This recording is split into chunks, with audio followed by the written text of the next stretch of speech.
मुश्ताक अहमद यूसुफी साहब की तहरीरें मैं अक्सर पढ़ता रहता हूँ। आज मैंने उनकी आपबीती में से एक ऐसा टुकड़ा चुना है जब ये फटे हालों थे। अपने ऊपर हंसने की जो सलाहियत है उसने इस मजमून को चार चांद लगा दिए हैं। हमें याद नहीं कि 2.5-3 बरस तक कभी 11 बजे रात से पहले बैंक से फरागत होती हो।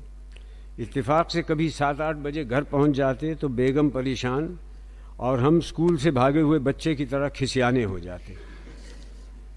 उस ज़माने में इस रूट पर कुल 3 लंगड़ी बसें चलती थीं। एक तो कहानी भी थी, वो भी 10 बजे बंद हो जाती थी। दिन भर उसकी बीच सड़क पर मुसाफिरों के धक्कों और मशवरों से मुरम्मत होती थी। अक्सर 7 मील पैदल घर जाना पड़ता था, लेकिन हम घर ज़रूर जाते थे, खैर रात के 3 बज जाएं, आंधी आए, बारिश आए। लेकिन साहिबो जो सुख छज्जू दे चुबारे ओ न बल्ख न बुखारे। घर पहुँचते तो बीवी आंखें मलती हुई उठती, ताम चीनी के तसले में सुहाना सुहाना गर्म पानी और 2 चमचे नमक डालती और हम इस सलोने तसले में सांवले पाँव डालकर बैठ जाते। किसी ने बताया था कि इससे पैरों की सूजन उतर जाती है। फिर खाना गर्म किया जाता। वो एक प्राइवेट स्कूल में पढ़ाने लगी थी। तनख्वाह दोनों बच्चियों के दूध के डिब्बों के बराबर। अलबत्ता स्कूल के मालिक को तिगनी तनख्वाह की रसीद देनी पड़ती थी। एक रात ऐसी भी गुजरी कि छत रात भर रोती रही। उसकी देखा देखी बच्चे भी, और उन्हें देखकर हमारी आंख भी भर आई। इन सब को रिक्कत से बाज रखने के लिए दूसरे दिन हमने लंच के वक्फे में 8 पाउंड सीमेंट ख़रीदा और शाम को उस लिफाफे में डालकर बौछार से बचते बचाते बस स्टैंड की तरफ रवाना हुए। हमारे आधे जिस्म और लिफाफे पर बरसाती पानी और कीचड़ का पेंट करती एक कार जुई से हमारे पास से गुजर गई। कुछ देर के बाद एक और कार आती हुई नज़र आई तो हमने दूसरा गाल भी पेश कर दिया ताकि हमारे कपड़ों का बायां हिस्सा भी दाएं हम रंग हो जाए। कीचड़ में लथपथ होने का फ़ायदा ये ज़रूर हुआ कि कुश्ती लड़े बगैर हम बस में चढ़ने पर कामयाब हो गए। किसी ने फाउल नहीं मारा, किसी ने कमर में हाथ डालकर पीछे नहीं खींचा। हम सीट पर बैठने ही वाले थे कि एक साहब जो हमारे बाद चढ़े थे अपने ब्रीफ केस के बम्पर से हमें धकेल कर हमारी सीट पर काबिज हो गए। उन्होंने सफ़ेद शार्क स्किन का सूट पहन रखा था जो तरबतर था मगर बेदाग। हम उनके पहलू में छत का डंडा पकड़कर बस के झटकों के साथ झूलने लगे। उनकी निगाहें हमें झिड़कती परे हटने की हिदायत करती रही। बस बड़ी तेज़ी से कीचड़ उछालती जा रही थी और हम गीले लिफाफे को सीने से लगाए झूम रहे थे कि एक बुढ़िया ने अचानक सड़क पार करने की कोशिश की और बस 2 ज़बरदस्त झटकों के साथ रुकी। खड़े हुए मुसाफिरों की लाइन में हर सर पहले पीछे और फिर आगे वाले सर से टकराया और मजरूबीन ने एक दूसरे को ज़रा होश करके खड़े रहो की तंबीह की। हमने लिफाफे को गिरने से रोकने के लिए इसमें मजबूती से उंगलियां गड़वा दी। यकायक भीगा हुआ लिफाफा फटा और सीमेंट का परनाला शार्क स्किन के सूट पर धुआंधार गिरा।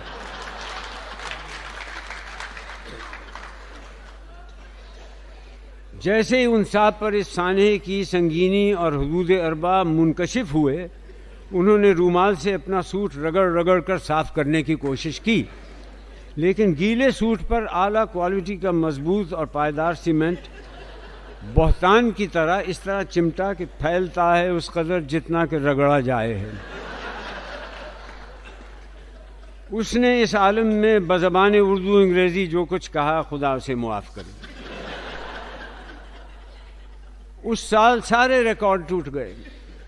बारिश और ऐसी बारिश हमने सिर्फ मसूरी में अपनी शादी के दिन देखी थी कि पुलाव की देगों में बैठकर दुल्हन वाले आ जा रहे थे। खुद हमें एक कफगीर पर बिठाकर काजी के सामने पेश किया गया। फिर न हमने ऐसी हरकत की और न बादल ऐसा टूट के बरसा। अजब समा था, जिधर देखो पानी ही पानी। उस दिन सिवाय दुल्हन की आंख के हमें कोई चीज खुश्क नजर ना आई।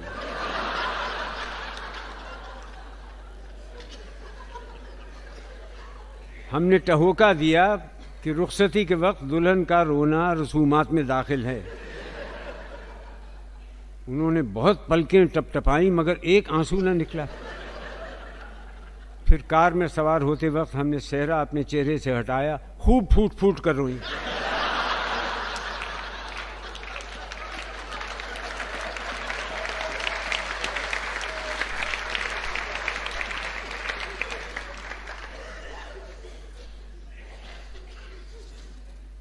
तो रास्ते भर हम गहरे फिक्र और पानी में डूबे रहे।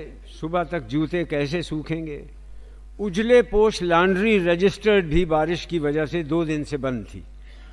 बारिश से पहले उसके कारिंदे शहर से दूर धोबी घाट के गंदे नाले में अर्जेंट धुलाई करते थे। बारिश के बाद ये सहूलत गली गली मैसर हो गई। ये लॉन्ड्री बेकिफ़ायत यानी 2.5 आने में दिन के दिन कमीज़ धो देती थी, जबकि शहर की लॉन्ड्रियाँ उस ज़माने में कमीज़ की अर्जेंट फड़वाई के 6 आने लेती थी।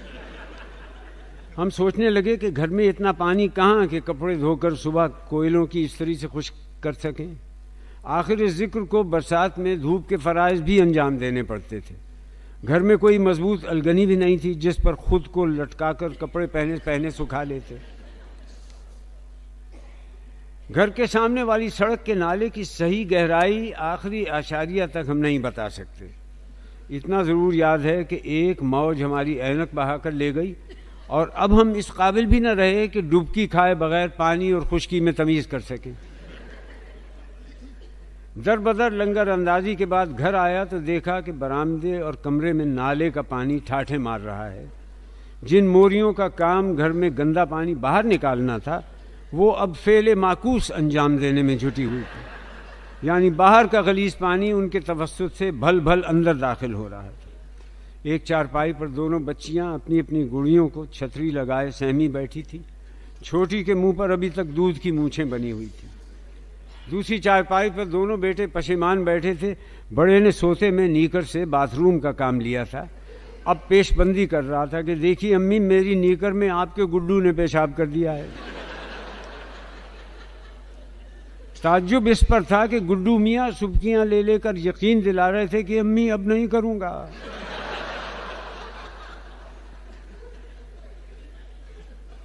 बेगम बहुत खुश नज़र आ रही थी।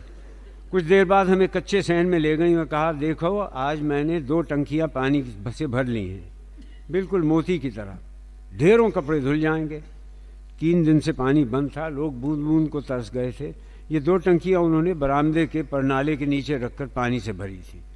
उन्हें देख कर ये बीवी इस कदर खुश हो रही थी गोया खजाना मिल गया।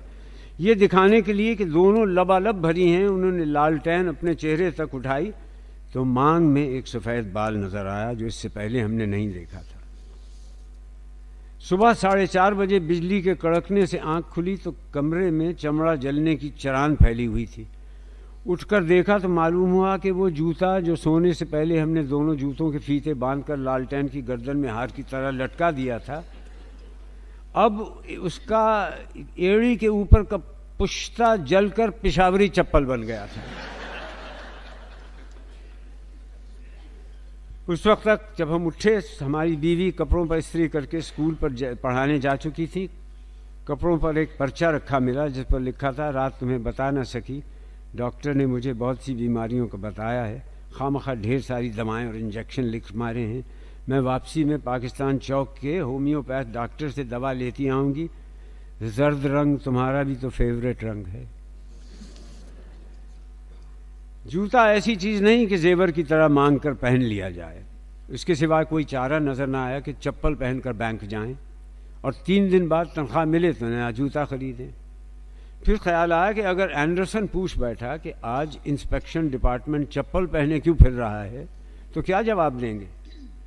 एक दफ़ा एक अफसर बैंक में बग़ैर टाई के आ गया था तो एंडरसन ने उससे पूछा, क्या आज बैंक हॉलीडे है जो यूं नंग धड़ंग फिर रहे हो। इसी तरह एक क्लर्क का 3 दिन का बड़ा शेव देखकर दवन्नी पकड़ाने हुए कहने लगा, अपना कैमोफ्लेज मुंडवा कर आओ ताकि शिनाख्त करके रजिस्टर में हाजिरी लगाई जा सके। जहन पर जोर डाला तो इसका हल भी निकल आया कि चप्पल पहन पर एक पैर पर पट्टी बांध लेंगे, किसी ने पूछा तो कह देंगे चोट लग गई है, ये कुछ ऐसा झूठ भी नहीं था, आखिर अंदरूनी चोट तो आई ही थी, जिसके बारे में नूह नारवी सहले मुमतना में फरमा गए हैं, जिगर की चोट ऊपर से कहीं मालूम होती है, जिगर की चोट ऊपर से नहीं मालूम होती है। एक मुंडे पर नीले रंग का झाड़न पड़ा नजर आया, उसमें से एक लंबी सी धज्जी फाड़ कर पट्टी बांध ली। सहपहर को एंडरसन की नज़र पड़ी तो कहने लगा, जख्म पर कभी रंगीन पट्टी नहीं बांधनी चाहिए, पक जाता है। दूसरे दिन सुबह दोनों काम पर जाने के लिए तैयार होने लगे तो बेगम दुपट्टा ओढ़ते हुए कहने लगी, तुम्हारे इन लाडलों ने नाक में दम कर रखा है, और कुछ नहीं तो कमबख्त आधा दुपट्टा ही फाड़ कर ले गए। हमने उनकी पट्टी बजिन से ही वापस कर दी और जल्दी जल्दी एक फटे पाजामे के लट्ठे की सफ़ेद पट्टी बांधकर बैंक चले गए।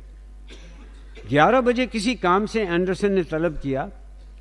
वापस आने लगे तो ऐनक को नाक की फुनंग पर रखकर उसके ऊपर से देखते हुए फरमाया, जस्ट अ मिनट टैमलेन, तुम्हारे जख्म ने 24 घंटे में काफ़ी मसाफत तय की है, दाएं से बाएं पैर में मुंतकिल हो गया है। अब जो हमने निगाह डाली तो धक से रह गए। अफरा तफरी में आज दूसरे यानी बाएं पैर पर पट्टी बांध कर चले आए।